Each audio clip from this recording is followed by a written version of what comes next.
있습니다. 네, 안녕하십니까. 저는 동아일보 사회부에 근무하고 있는 서형석입니다. 먼저 이렇게 좀 고령 운전자 안전이라는 이런 좀 시대적인 과제라고 저는 생각을 하는데요. 이런 좀 귀중한 토론 현상을 마련해 주시면서 존경하는 김민기 의원님께 먼저 감사 말씀드립니다. 저는 지금 행정안전위원회를 이제 좀 저희 동아일보에서 담당을 하면서 김 의원님께서 이제 문재인 정부 출범 때 맞춰서 이제 좀 특별한 법안을 하나 내신 게 좀 기억이 나는데, 당시 이제 국민안전처 해체가 이제 좀 대세이긴 했었는데, 그 와중에 국민안전부라는 새로운 통합 컨트롤타워 신설 법안을 제출하셨던 것이 기억이 납니다. 정부조직법으로요. 그래서 그때 이제 의원님께서 이렇게 좀 안전에 대해서는 좀 종합적으로 이제 멀리 내다보는 그런 시야가 필요하다라는 인식을 이 법안을 통해서 많이 보여주셨던 걸로 한 2, 3년째 계속 기억이 나고 있습니다. 그래서 의원님께서 마련해 주신 또 자리이다 보니까 오늘 좀 다양한 토론이 오고 갔으면 하는 마음에 좀 몇 장 이렇게 말씀을 드리고 싶습니다. 좀 뭐 토론문이라고 이렇게 좀 몇 장 작성을 해봤는데, 뭐 토론은 뭐 보고 있는 것보다도 프리스타일이 재밌고 더 잘 들어오지 않겠습니까? 그래서 저는 일단 취재 현장에서 생각났던 것들을 좀 간단히 말씀을 드리고자 합니다. 고령 운전자 같은 경우에는 일단 좀 어렵습니다. 기사를 쓰고 나서 제일 먼저 나오는 댓글 중에 하나가 반반으로 나뉩니다. 어르신들 운전 그만하세요가 하나 있고, 그리고 어르신이라고 운전하지 말라냐, 이런 이제 두 가지의 댓글로 나눕니다. 어디 또 편을 들기가 힘듭니다. 그런데 제가 얼마 전에 이제 뭐 대기업의 이제 임원분이랑 좀 자리를 한 자리가 있었는데, 그분께서 올해 지금 환갑이 되셨는데, 그분께서는 운전면허가 없으세요. 그런데 그분께서 저한테 하시는 말씀이, 서 기자, 내가 꿈이 이제 퇴직을 하고 나면 면허를 따가지고 우리 와이프랑 오픈카 타고 제주도 한번 일주하는 거였는데, 내가 퇴직을 하고서 보면은 한 70대 정도 될 것 같은데, 지금 같은 분위기에서 내가 면허 딴 게 과연 맞을까? 이거 나 운전 못하지 않을까? 이게 꿈이었는데 말씀하시는 겁니다. 아실 수 있겠죠. 그런데 이제 거기서 제가 드렸던 말씀이 뭐였냐면, 자신 있으시면 충분히 검사 받으시고 검증 받으신 다음에 나세요. 그럼 아무도 뭐라 안 합니다. 라고 말씀드렸습니다. 고령자의 이동 같은 경우에는요, 고령자분들의 이동 같은 경우에는 권리입니다. 고령자라고 해서 나이가 들었다고 해서 방에만 계세요, 뭐 어디 나가지 마세요, 이런 거는 말도 안 되는 얘기겠죠. 운전이라고 하지 말라는 것도 없습니다. 그렇기 때문에 전 세계 어느 나라든 간에 나이가 들었기 때문에 운전을 하지 말라고 하는 나라는 한 나라도 없습니다. 다만 우리가 이제 교통안전 선진국이라고 칭하는 이제 뭐 유럽의 스위스나 이런 뭐 덴마크나 이런 나라들 같은 경우에 보면은 고령자의 운전을 제한한다고 하는데, 그들의 운전 능력을 객관적으로 검사를 엄격히 하기 때문에 이렇게 제한을 이제 명백하게 둘 수가 있는 것이었습니다. 그런 뭐 제한의 기준이라든지 그리고 검사 방법에 대해서 아마 강수철 박사님께서 설명해 주셨던 우리 도로교통공단의 검사와 같은 방법들이 있겠죠. 하지만 그것들이 법적으로 명문화가 되어서 이렇게 좀 누구나 공감하고 납득할 수 있도록 그렇게 법제화 시켰기 때문에 그렇게 잘 정착이 됐다고 생각이 듭니다. 그렇다면 이 고령자분들의 사고 예방과 이동권을 어떻게 보장할 것이냐는 과제가 또 뒤따르게 됩니다. 거기서 제가 좀 요즘 고령자 사고에 관해서 좀 시국이 좀 그렇긴 하지만 올해 일본 뉴스를 좀 많이 챙겨보고 있습니다. 저는 일본이야말로 교통안전에 관해서는 우리나라의 미래라고 저는 생각을 합니다. 왜냐하면 산업구조나 인구구조나 그리고 그들의 행정구조나 이미 일본은 한국보다 한 10년 내지 20년 정도를 앞서가고 있습니다. 이 앞서가고 있다는 말은 진보했다는 게 아니고 그들이 먼저 겪고 있다는 거겠죠. 이렇게 겪고 있는 그들의 사회생활을 보면은 10년, 20년 뒤에 우리나라의 모습을 좀 비춰볼 수가 있게 됩니다. 올해 5월 일본 도쿄에서는 좀 충격적인 사건이 하나 일어났었습니다. 정부의 고위 관료를 지냈던 퇴직 관리가 이제 차를 몰았는데요, 도쿄 시내에서. 근데 갑자기 자동차가 한 시속 100km 넘게 폭주를 했습니다. 길을 건너던 엄마와 3살짜리 딸이 치여서 현장에서 목숨을 잃었거든요. 이거를 일본에서는 이케부쿠로 폭주 사건이라고 부르고 있습니다. 일본에서는 그동안 고령 운전자에 대한 사건이 교통사고가 이제 뭐 비일비재하게 일어났었지만, 도쿄 한복판에서 일어난 이 끔찍한 사고 때문에 이제 일본이 아주 발칵 뒤집혔고, 지금 일본 같은 경우에는 고령 운전자 사고 예방에 아주 총력을 기울이고 있습니다. 저는 그 중에서 아주 좀 재밌는 장면들, 우리가 좀 눈에 좀 새겨야 할 장면들을 좀 몇 가지 이제 기억이 나는데요.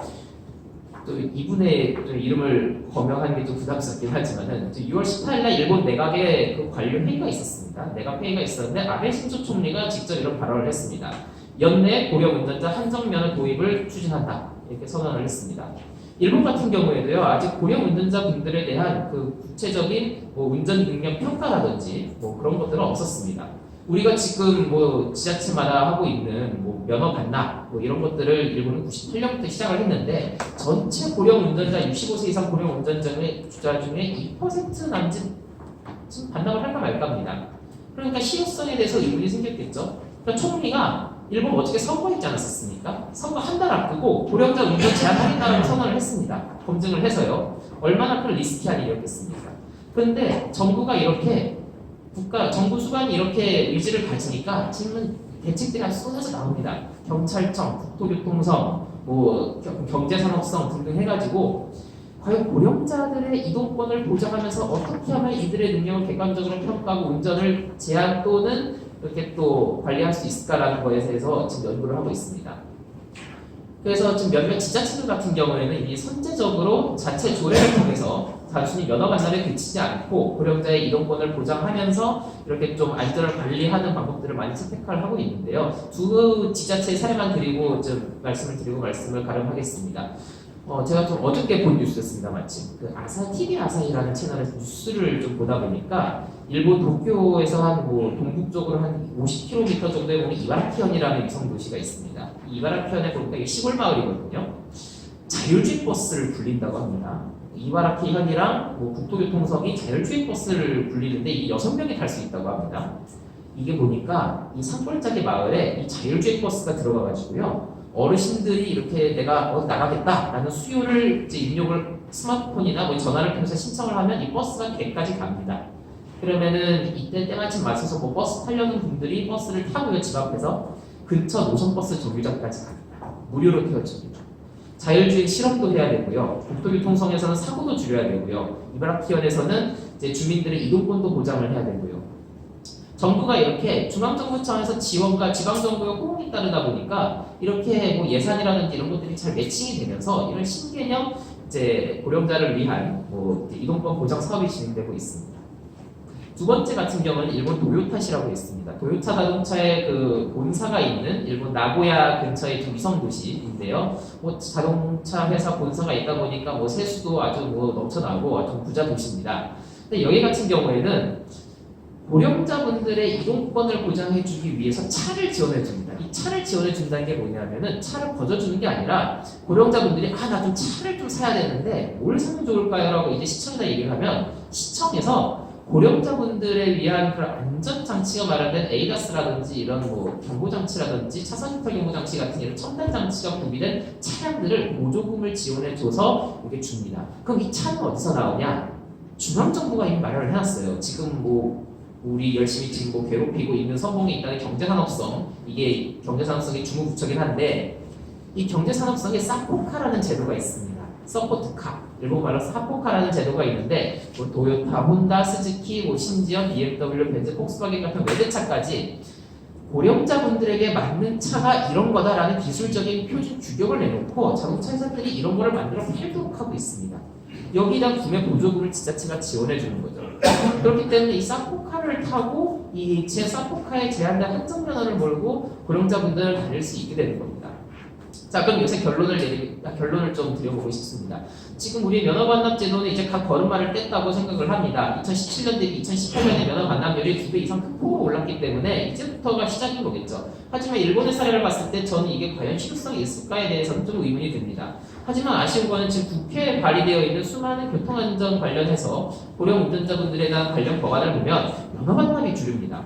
돈 주는 거야 쉽죠. 그런데 이 장롱 면허를 판값이 돼버리면은 안 되겠지 않겠습니까? 실질적으로 운전과 이동을 필요하시는 분들에게 있어서 도움이 되는 그런 법안과 정책이 필요하다고 생각이 듭니다. 그렇기 때문에 좀 일본의 사례를 같은 경우에 좀 많이 연구를 하는 방안이 필요하다고 저는 생각이 들고요. 중앙정부와 그리고 국회와 집권 여당 차원에서의 그런 의지가 저는 필요하다고 생각이 듭니다. 이만 마치겠습니다.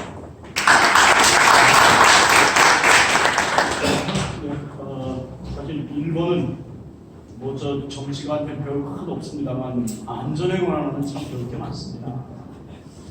전에 일본의 교통안전 예산이 얼마나 될까? 라고 몇 년 전에 한번 찾아봤는데 1조 7천억 엔이었습니다. 1조 7천억 엔. 교통범칙금 과태료 전액다 예전부터 이렇게 교통사고 예방하는 데 쓰고 있고요. 결국 이런 예산이 충분하니까 이런 고령 운전자들에게 이런 안전대책 있는 그런 차도 또 제공해 줄 수 있는 거죠. 저는 그러면서 예산이 참 중요하다고 봅니다.